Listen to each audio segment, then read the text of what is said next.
Bora lá desvendar uma das histórias mais malucas e importantes que existem, a nossa própria história. Vamos mergulhar fundo na jornada da evolução humana para entender direitinho como a gente veio parar aqui. Todo mundo já viu essa imagem, né? A famosa marcha do progresso. A ideia é que a gente evoluiu numa linha retinha, saindo do macaco e chegando no ser humano moderno. É simples, fácil de entender, só tem um problema: tá completamente errada. E se, em vez dessa escadinha arrumada, a nossa árvore genealógica fosse, na verdade, uma baita bagunça, cheia de galhos, becos sem saída e muito mais interessante?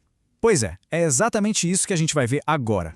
Ok, então, primeira coisa que a gente precisa colocar na cabeça: esquece a escada. Pensa numa árvore. Uma árvore bem grande, cheia de galhos, indo para tudo que é lado. Essa é a imagem certa da nossa evolução. Basicamente, a evolução humana é esse processo longo, de milhões de anos, que nos liga a ancestrais primatas. Mas, de novo, não foi uma corrida de revezamento, onde uma espécie passava o bastão para a próxima. Muitas vezes, várias espécies humanas diferentes viveram ao mesmo tempo. Algumas deram certo, outras, se extinguiram. A nossa jornada, o que nos fez diferentes, começou de um jeito bem simples, ficando em pé e andando sobre duas pernas. Um passo de cada vez, literalmente. E para a gente ter uma ideia do tempo, a nossa linhagem se separou da dos chimpanzés há uns 6, 7 milhões de anos. É tempo pra caramba. E aí, por volta de 4 milhões de anos atrás, aparece o Australopithecus. A famosa Lucy é um deles, que já tinha um corpo adaptado para andar em pé. Mas por que isso foi tão importante? Bom, andar em pé economizava energia, ajudava a enxergar por cima do mato alto para fugir de predadores e, o mais importante de tudo, liberou as mãos. E com as mãos livres, isso abriu um universo de possibilidades. Com as mãos livres começou um ciclo incrível, uma coisa alimentando a outra. A capacidade de criar ferramentas começou a impulsionar o crescimento do nosso cérebro. E um cérebro maior criava ferramentas melhores. A gente vê essa virada de chave direitinho quando compara o Australopithecus com o Homo habilis, que já é do nosso gênero, o Homo. O cérebro do habilis já era maior e pela primeira vez a gente vê ferramentas de pedra feitas de forma sistemática. Isso mudou a dieta, permitiu comer carne e, claro, deu mais energia para o cérebro crescer ainda mais. E então entra em cena uma espécie que mudou as regras do jogo, o Homo erectus. Ele era mais alto, tinha um cérebro bem maior e uma capacidade de adaptação que, francamente, era impressionante. O Homo erectus foi um verdadeiro pioneiro. Foi a primeira espécie a dominar o fogo. Imagina o que isso significou: cozinhar, ter calor, se proteger. E não para por aí. Foi também a primeira espécie humana a sair da África, a se espalhar pelo mundo. Os primeiros mochileiros globais da história. E isso nos leva a um dos períodos mais fascinantes da nossa história. Um tempo em que a Terra era um lugar mais cheio. Não tinha só um tipo de humano. Tinha vários, vivendo ao mesmo tempo. Se a gente tirasse uma foto do planeta 70 mil anos atrás, que em tempo evolutivo é quase ontem, a gente veria os neandertais na Europa, os misteriosos denisovanos na Ásia e a nossa espécie, o Homo sapiens, ali na África. Eram vários mundos humanos coexistindo. E aí fica a pergunta: o que acontece quando esses grupos diferentes, separados por milhares de anos, se encontram cara a cara?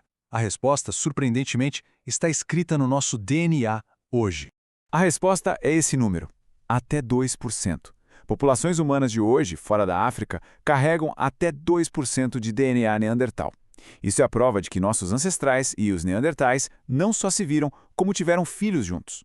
A nossa história é uma teia complexa, não uma linha reta.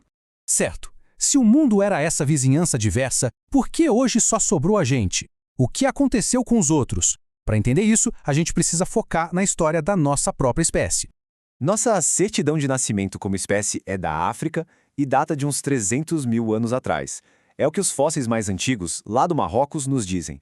Se a gente pensar na história toda da vida na Terra, somos praticamente recém-chegados. Mas o que a gente tinha de tão especial? Parece que o nosso superpoder foi o pensamento simbólico. É a capacidade de criar símbolos, de pensar em coisas que não estão na nossa frente. É a base para tudo, para a linguagem complexa, para a arte, para a religião, para a cultura. E as provas disso são de arrepiar. As pinturas nas cavernas, as pequenas estátuas, os colares de conchas, flautas feitas de ossos e até o cuidado de enterrar os mortos com objetos. Tudo isso mostra uma mente que estava enxergando o mundo de uma forma totalmente nova, cheia de significados.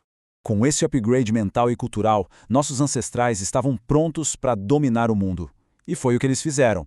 Começando há uns 70 mil anos, uma grande onda de Homo sapiens saiu da África e se espalhou por todos os continentes, se adaptando a desertos, a geleiras, a tudo. E se alguém pensa que a evolução parou por aí, com o Homo sapiens se espalhando, se enganou feio. A evolução não é algo do passado, ela continua acontecendo agora mesmo. A gente tem exemplos bem claros. A capacidade de alguns adultos de digerir leite, por exemplo, é uma adaptação recente ligada à criação de gado, ou às mudanças genéticas que permitem que povos nos Andes e no Tibete vivam em altitudes extremas. A evolução está nos moldando o tempo todo. No final das contas, a grande lição é essa. A gente não está no topo de uma escada. Somos só um galho bem novo, numa árvore da vida imensa e super antiga. A nossa história nos conecta com todos os outros seres vivos do planeta. Isso tudo nos deixa com uma pergunta gigantesca. Com a tecnologia que a gente cria, com as mudanças que estamos causando no planeta, para onde a nossa jornada evolutiva vai nos levar? O livro da nossa história, definitivamente, ainda está sendo escrito.